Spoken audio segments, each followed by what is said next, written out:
Good morning, friends. Good morning and good Wednesday morning to you all.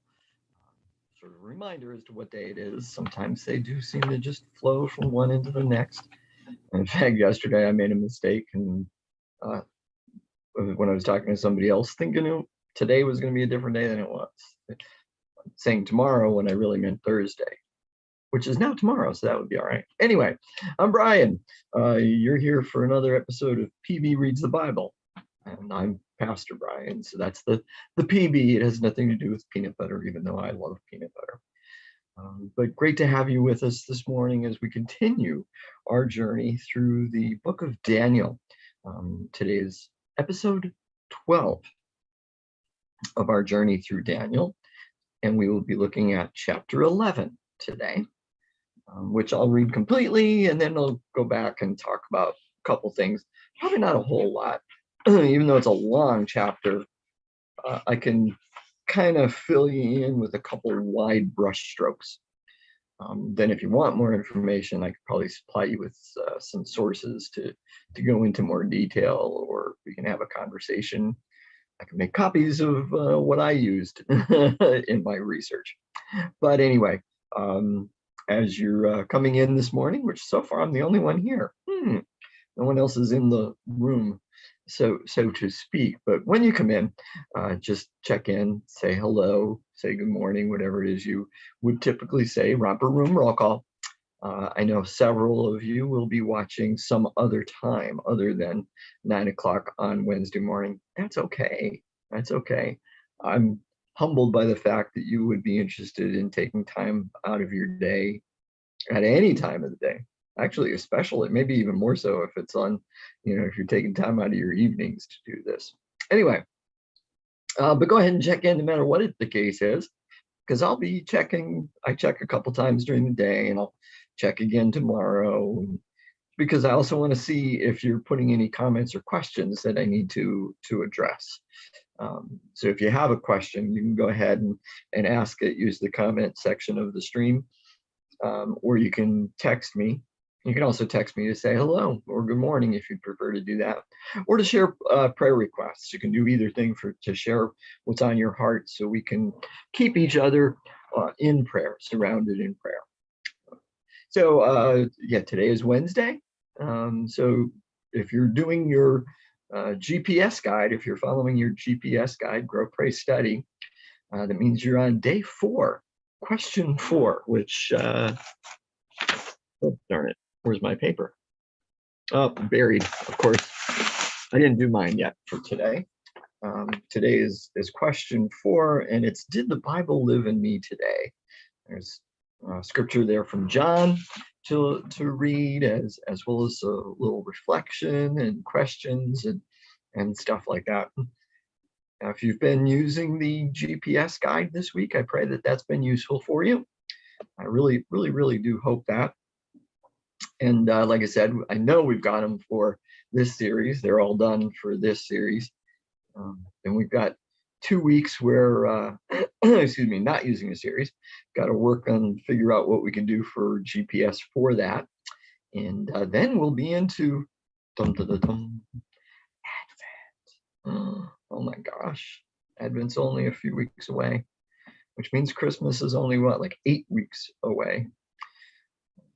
But worship team is hard at work to make sure that Advent is going to be really, really filled with the Spirit, and really inspiring to you, and all that kind of stuff. And I think we got a really good series planned for Advent. And I think you're gonna love what we do with the sanctuary to really make that theme and come alive this year. We're stretching things. We're moving outside the box for sure with our decorations, our set for this year. So it's going to be awesome. It really is. But it's not too far. You can help with some of that too. The newsletter went out and was posted here on Facebook, and also on our website. the day before yesterday. And if it normally gets mailed to you, that'll be going out in the mail, I think, today. So you'll be getting it in a couple days there, but check it out in advance through Facebook or the website. And you'll see some of the ways you can help with getting ready for Advent, as well as during the Advent season. We got several different things you could do. One is to bring in some supplies that we can use, that we can borrow from you for our decorations, to help our set, to help our theme. You can also volunteer to be a participant in worship by being one of the readers or carrying a candle, kind of thing. We've got a bunch of things for you. So that's in the newsletter, and it'll also be in this week's bulletin. We'll have that. But if you have questions, of course, you can always reach out to me. Hello, Cheryl. Good morning to you. By the way, Cheryl. Okay. Says content not available anymore. That's weird. Anyway, Cheryl, I hope you're still there. Good morning to you. I just sent you an email for a prayer request. So if you could send that out to folks, that would be awesome. And good morning, Colleen. Oh, I'm so glad the GPS guide is beneficial to you, that it's useful. Wonderful news. Wonderful news. Okay. I'm trying to like your comment, but for some reason, Facebook has given me trouble this morning, won't let me do what I want to do. Darn you, Facebook. Oh, now it worked. I had third time's the charm, like they say, right? Anyway, that's a whole lot of talking that I've been doing. Worship on Sunday, and of course, at 8:15 and 10:45. Join us in person for either. Join us here online on Facebook or YouTube at first 10:45. That one will be streamed. And we are continuing our series, 21 Questions, 21 Days to a More Authentic Faith, and a more authentic spiritual life as well. We'll be continuing the look at those questions, and the question we'll be looking at on Sunday is, am I proud? Am I proud? And the reading for that will come from Mark. I believe it's chapter 10, 35 to 45. If you wanted to look at that in advance, go right ahead.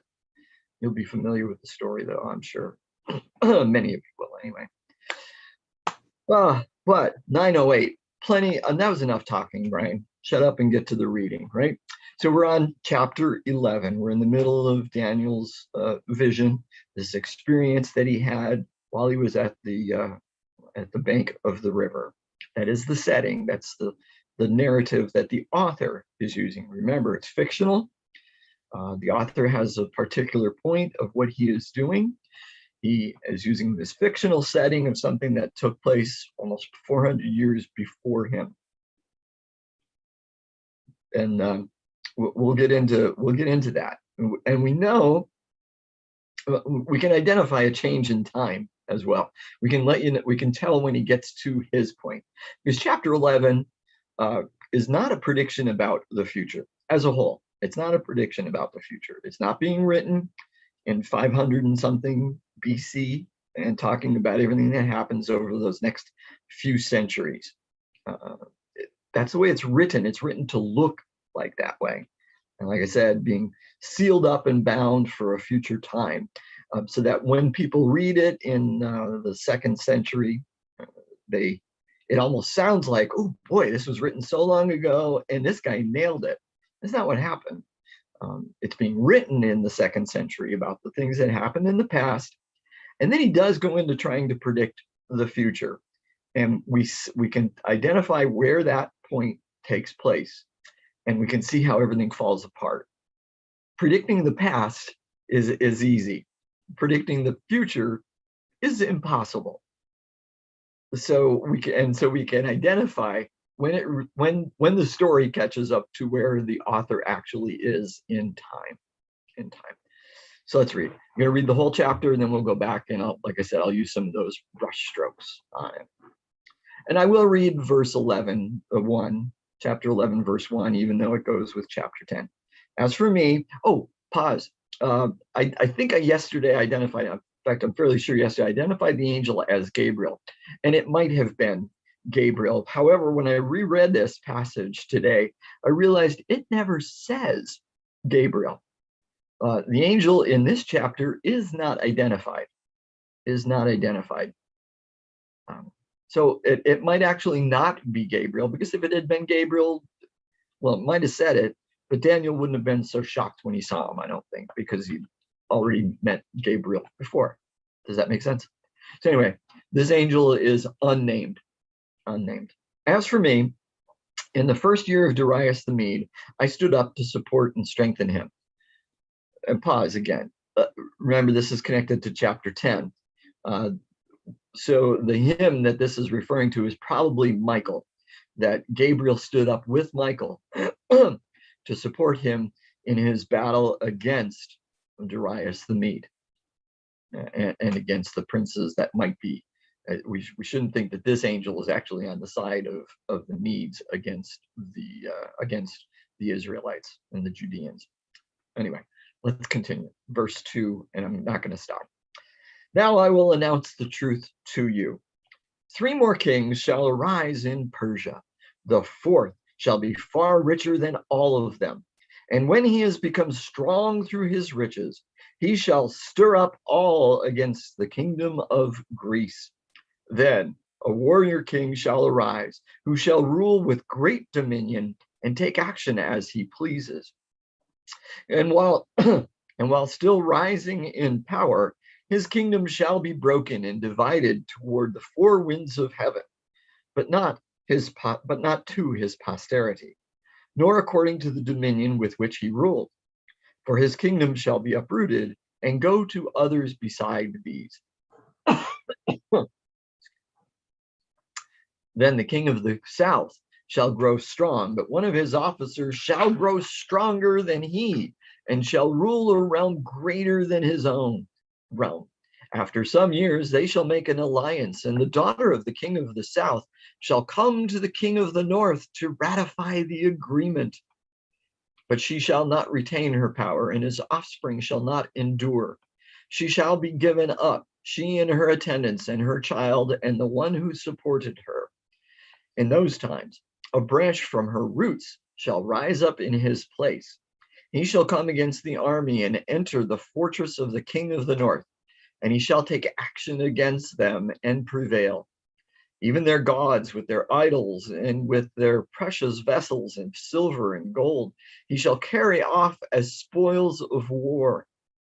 For some years he shall refrain from attacking the king of the north. Then the latter shall invade the realm of the king of the south, but will return to his own land.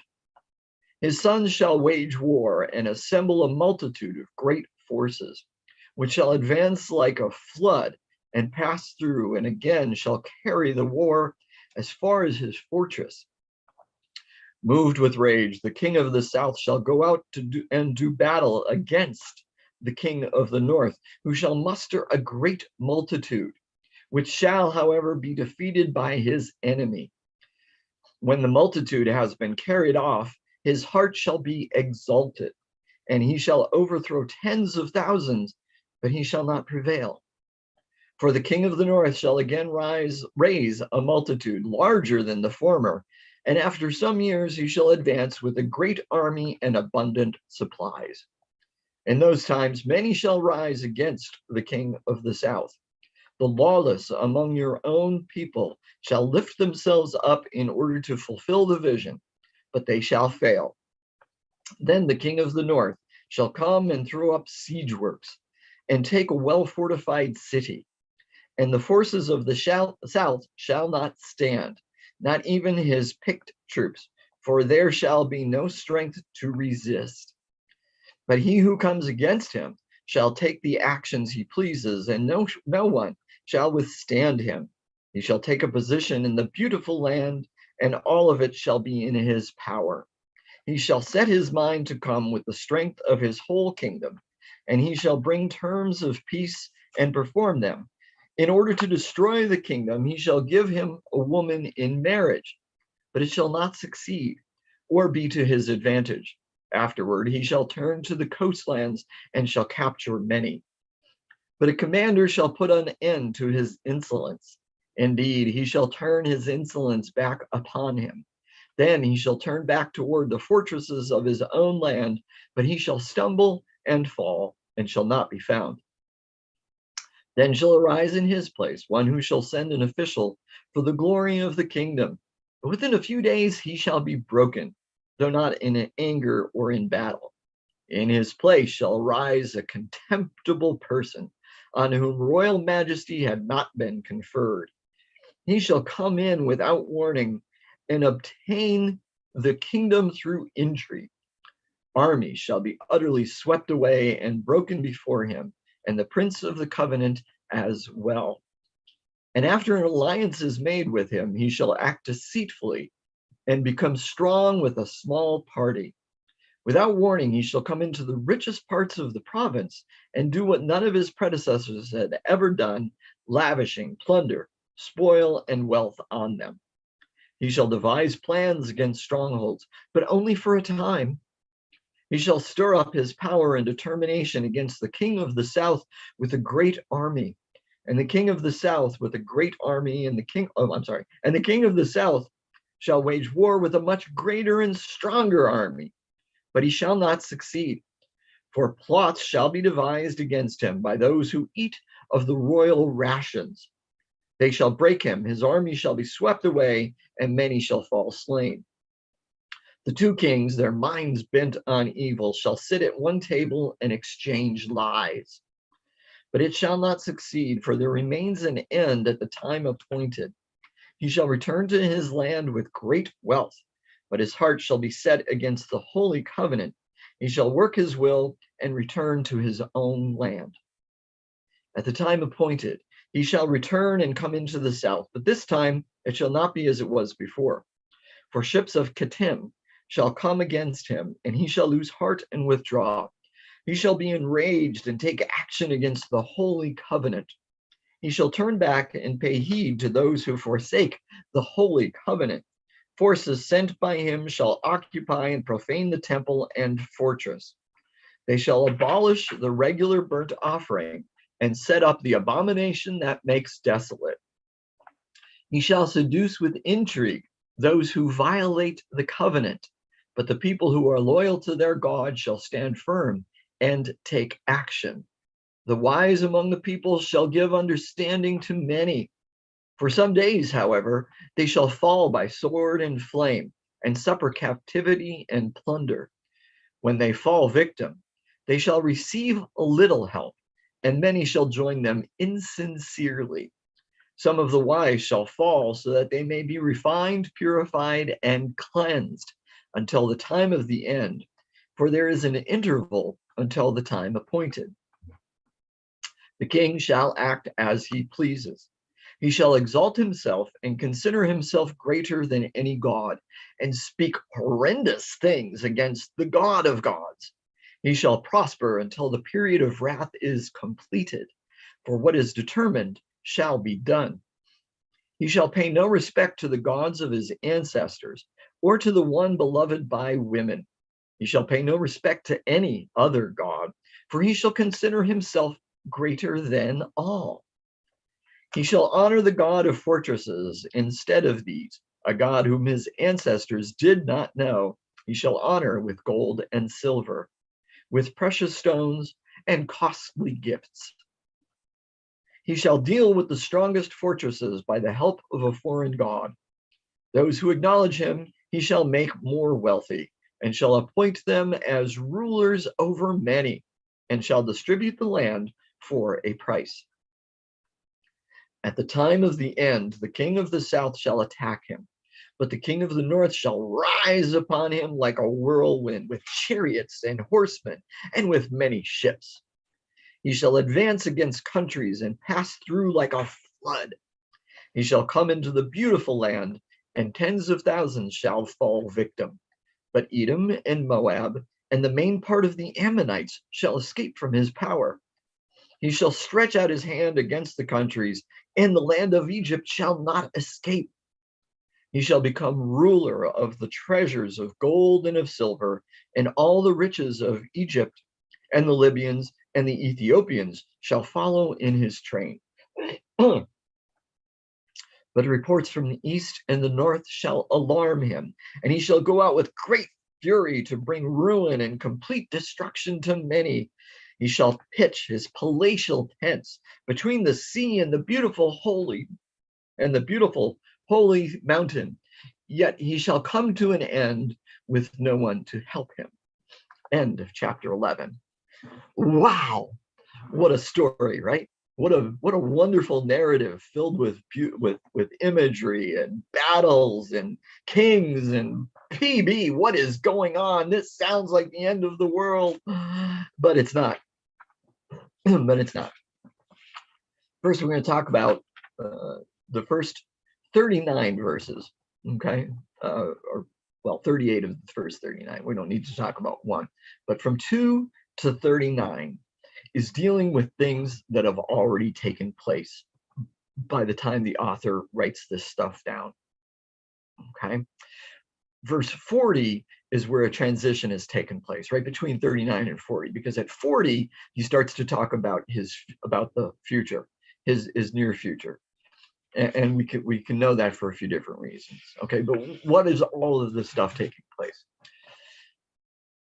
A couple of reminders, and I hope I don't sound like a broken record, but apocalypses are not to be read literally because they're filled with symbolism, and they're talking about real people and events, but in a weird way, without naming people, and with and in part that is to, especially when you get to current events, part of that is for self-protection.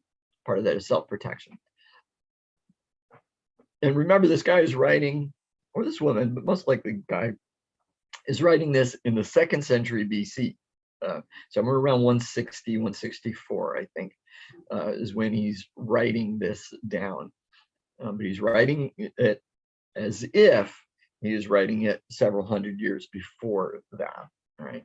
What he's doing in verses 2 through 39 is recapping history between those two times. So here he is actually quite accurate as to what has taken place. His prediction of the future is excellent because he's writing about the past. He's writing about things that have already happened. And even though he doesn't name many of these people or identify them in any way other than symbolically and widely, historians are able to identify pretty much every one of the characters in this story. I'm not going to use all their names because I get confused by their names. The names are, well, they're all Greek to me. I might name one or two of them as we go along, but I'll kind of fill in some of the historical events that he's talking about, especially the ones that he's talking about in weird ways. So he's starting with the Persian Empire, and he says that there are going to be 3 more kings that are going to rise, and that's pretty accurate. There might have actually been more than that in as the kings of Persia, but again, his name for the guy who is king at that time doesn't match up. Okay, so he's got that a little bit wrong. But when we alter that a little bit, then we get there's 3 kings, and the last one, the 4th one, will be richer than all of them. The last one, I will give you his name. It is, if I can find it. Oh, darn it.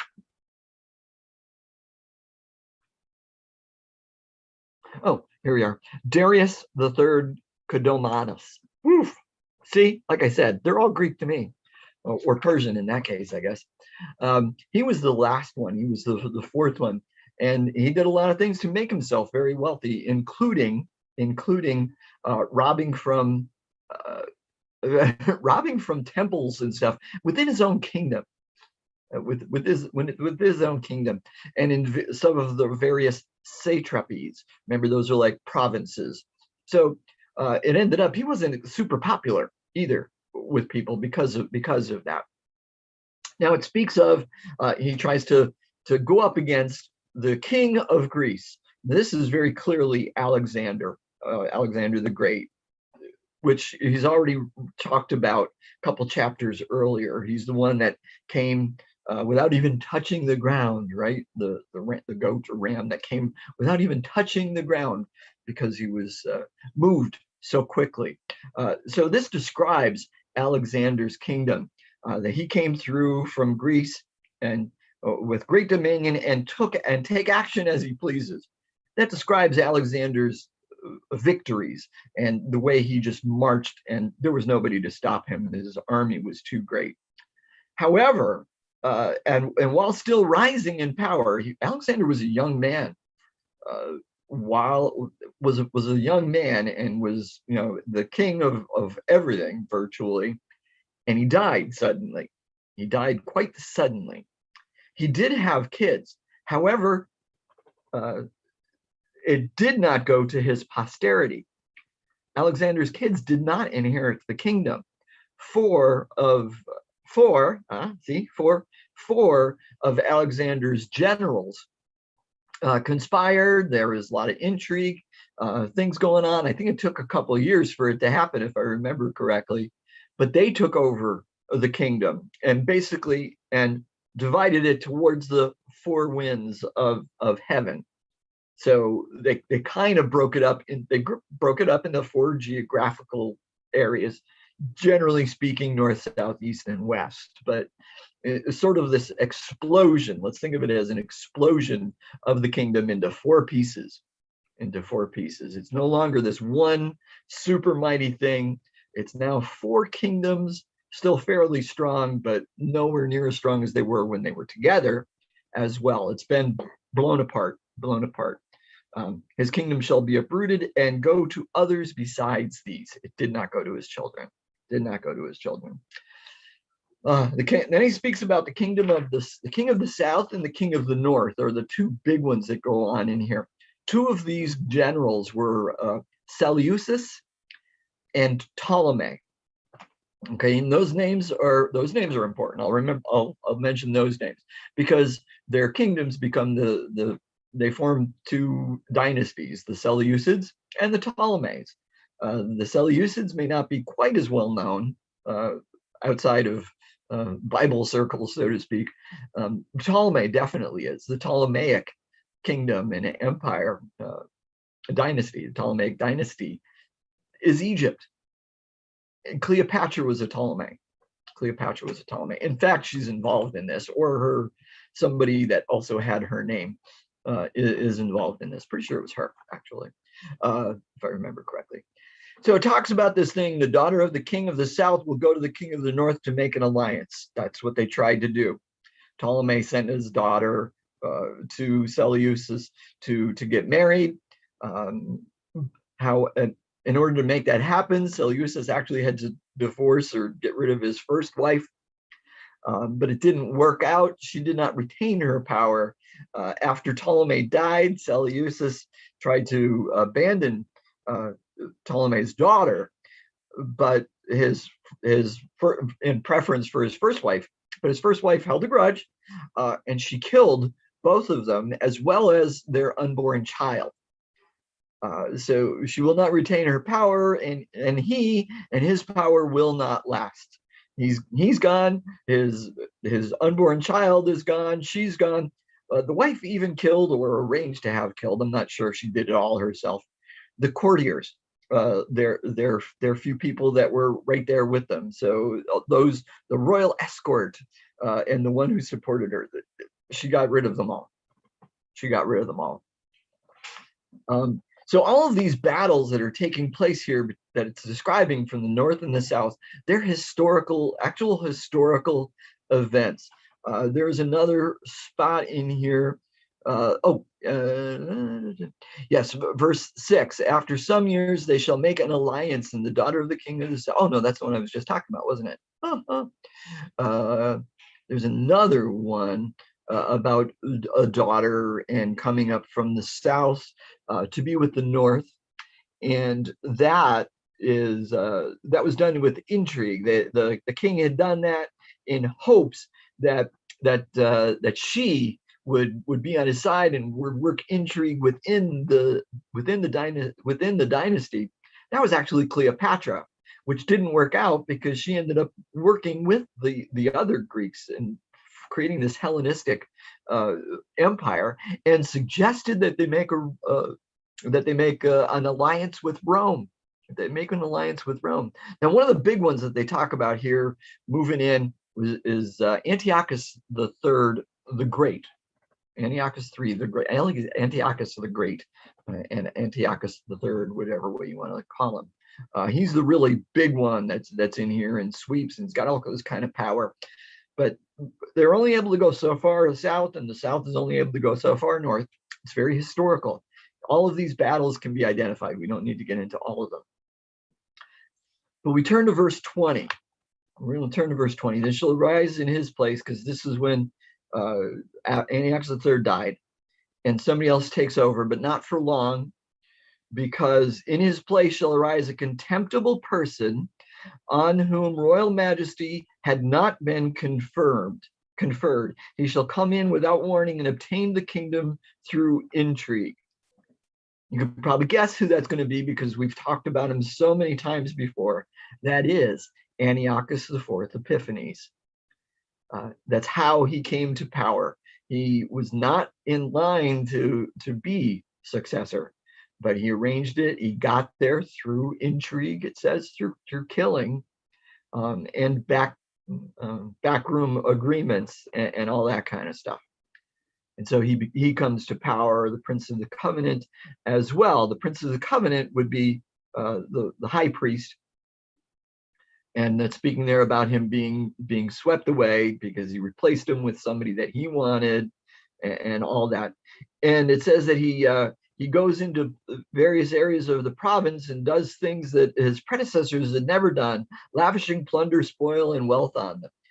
There are historical reports, including by Josephus, I believe, as well as other documents, that's what he did.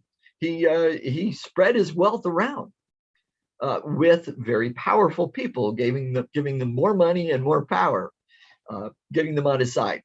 He didn't care about the poor or the weak, but he wanted the powerful on his side. So he gave them spoils of war and spread things all over the place to keep them on his side. And he devises plans against strongholds, but only for a time. So it's back and forth between him and the South. He goes after him in the South, but it says he has to come back north. It's because there were, some issues that he had to take care of from other places. Two kings, minds bent on evil, shall sit at one table and exchange lies. That was different agreements that they tried to make between the North and the South, between the Ptolemaic, wherever the Ptolemaic king was at the time, but neither one of them had any intentions of holding true to their agreements. And all of these things can be pointed to and identified in history. His heart shall be set against the Holy Covenant. He shall work his will, return to his own land. So the author is making a point again and again and again about how much Antiochus IV hated God, we would say, and hated worship of God, and hated the Jews and everything that he did. And speaking about all these other places that are coming, and he fighting against him and taking part in things. Verse 31, forces sent by him shall occupy and profane the temple. That's that garrison that he had set up in the temple, and part of the temple anyway. And they shall abolish the regular burnt offerings. He made it illegal, set up the abomination that makes desolate. That's that idol that he put up, Zeus Olympian, which is also Baal Shemun, I think was the name. And so these are all things that are taking place and that have taken place. And it speaks about all the intrigue that he did. Now, end of verse 39, before verse 40, is where the author changes his look. He's been looking backwards, right? He's been looking backwards. He's been looking over his shoulder. He's been looking back in time. Is what he's really been doing. He says he's been, looking forward. He hasn't. He's been looking backwards, and he's got it all perfect. Got it all perfect. But now he's caught up to where he is in time. Now he's got to look towards the future. Now he gets things wrong. Now he starts to get things wrong. Because he speaks about another battle, about Antiochus going after the south. There's no record of another battle between him and the south. But that's really not the point anyway, I don't think. But he's talking about another battle in the south and how great it's going to be. He's going to come like a whirlwind. In other words, he's going to come with all kind of power, all kind of strength. He's going to come fast. He even lists what he brings: chariots and horsemen and many ships. That we're talking, F-21 bombers or whatever. We're talking the super fastest, most modern military equipment, most devastating military equipment possible at the time. That's what chariots were, and their horsemen, and that's what the ships were. And so it's the control of land and control of sea, and the best of the best. And that's what he's coming with to battle the south. It never happened. It never happened. But notice how it builds and builds and builds. It says he comes into the beautiful land. That's back into Judah, which would have been partially controlled by Egypt, and especially prior to all this. But he comes in and he's going to kill a whole bunch of people, except for Edom, Moab, and the Ammonites. Why those three? Because those three have been traditional enemies of Jews and of people of Israel for centuries. So of course he's going to mention them like they escape because they're on his side, is what it's saying. But he's going to stretch out. He's going to do this. He's going to be a big, big battle and all this stuff. And he keeps building and building and building. And yet watch the end of the chapter. He will come to his end and no one will help him. He dies alone. And suddenly, almost an echo actually of what actually happened to Alexander. That's what he's predicting is going to happen to Antiochus IV Epiphanes. That it's all building and building this giant cosmic battle, but he dies without a conclusion to it. He dies suddenly, and with no one to help him. So alone is what the author is saying. He dies alone. Now, all that is kind of wrong. That battle never took place. Antiochus didn't have this one final battle against Egypt, especially not one as dramatic as is stated here. And I don't remember how he died. I don't know. It might have been suddenly, but it wasn't exactly, it wasn't in this fashion. All the descriptors and locations are off for all of that. So again, we know that he's kind of predicting the future, which you can't predict the future. You can predict the past. You can predict what's already happened. You can't predict what's going to happen. Now, something else that was in here that's important is back in verse 32. Let's move back into 32. So he has taken over the temple, set up this new idol, abolished the cultic practices of the second temple of the Jews at the time. No more burnt offerings. And it says he shall seduce with intrigue those who violate the covenant. The author is making a statement, and I'm sure being historically accurate about it.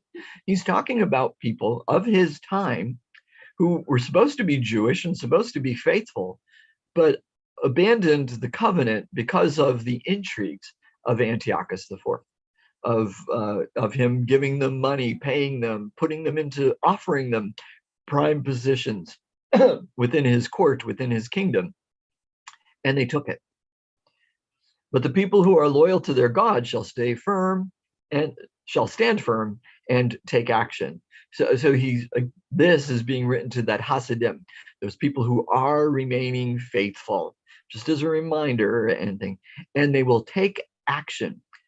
What kind of action? Are we talking about a revolt? No. We're talking about something far more powerful. The wise among the people shall give understanding to many. In other words, they're going to educate. They're going to teach others, especially those who are coming along in their faith, trying to remind, and those who are already Jewish but are kind of maybe on the fence about joining Antiochus. These people are going to teach them, educate them, and encourage them, which quite often is more powerful and more revolutionary than revolution. However, they shall fall by sword and flame and suffer captivity and plunder. So some of them will die because of it, because Antiochus is not a nice guy. Not a nice guy. Okay. I think that's all I wanted to say about chapter 11, which was plenty, I think. I think that was plenty to talk about today. And we're at 9:41, although I was talking for like 8-9 minutes before we started that passage. So thank you for joining me. Thank you for joining me this morning. Thank you for joining me whenever it is you join me. Thank you for spending your time with me. I do pray that this has been beneficial. I pray that God has spoken to you in some way through something we've said or read, that you've learned something or relearned something. And keep your eyes and ears open, friends, each and every day to the amazing things that God is doing in your life and the lives of those you know and love. When you see it, when you hear it, say, thank you, God, and then tell people about it so that we can educate and encourage and affirm. Until we meet again, my friends, be blessed. Be blessed.